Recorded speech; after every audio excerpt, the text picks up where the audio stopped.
Hi, David here from Lancaster Automart A2B and Lancaster Honda, and here we've got a 2015 65 plate Peugeot 308. It's a 2 litre blue HDi Allure, and what I'll be doing in this video is just showing you around condition of the vehicle and showing you some of the features it has. So it's a really good all-rounder, this vehicle. Power wise, produces about 150 horsepower, about 270 pound-feet of torque, so you could definitely tow with it. It'll do 0 to 60 in 9 seconds, which is fairly reasonable, and still return well over 50 miles per gallon. So first place we'll start is just with the driver's side rear wheel. Just show you the condition of that one there. So as you can see, the alloy's got no damage on it at all. Then down the side of the vehicle, just move gradually so you can see if any sort of reflections are distorted at all. But as you can see again, it's in really good condition there. There's also some wind deflectors on as well, so they are removable if you're not a fan. No damage to the wing mirror cap at all. Then onto the driver's side front alloy. There's a little bit of mud on that one, but otherwise no damage whatsoever. Then round the front, so you get parking sensors on the front there. So there's 4 of those as you go around, pretty much as you'd expect. And then onto the passenger side front alloy. Again, no damage. It is a really good condition vehicle, this one. And then wing mirror cap. And down the side of the vehicle again. I'll give you a shot from the other side as well, so you can see it is completely fine there. And then onto the passenger side rear wheel. So not any bit of curbing on any of the wheels, which is very nice seeing as a diamond cut. And then onto the rear, so you've got parking sensors along the back as well. Quite nice feature is they're very low down here, so if you're backing up and there's things like bushes or stuff like that, it will find them.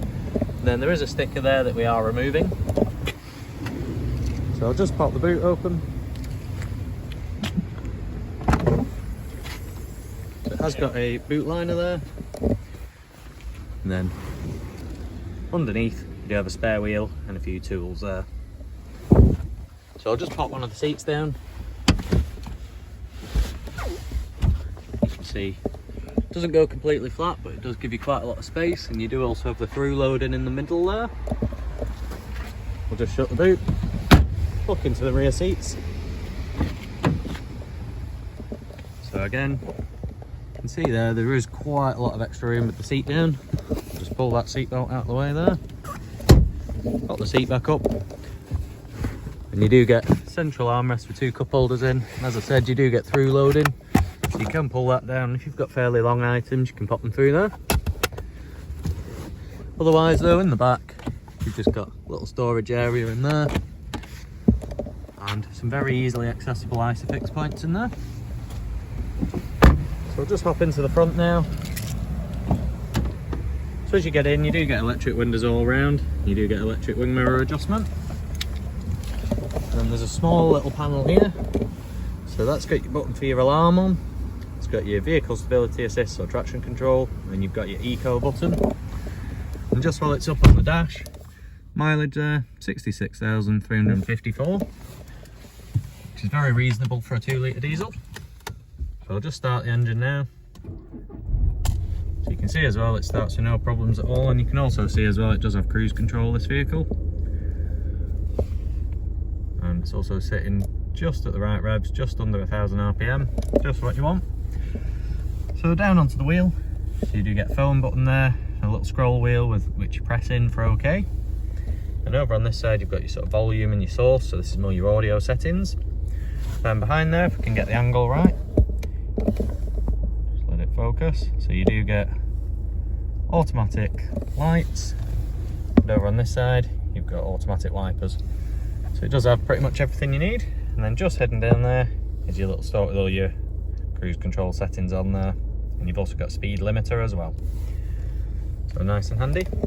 So over onto the center screen, so this is where pretty much everything's done through in this car. So you've got all your climate settings. You hit that one, it is dual zone.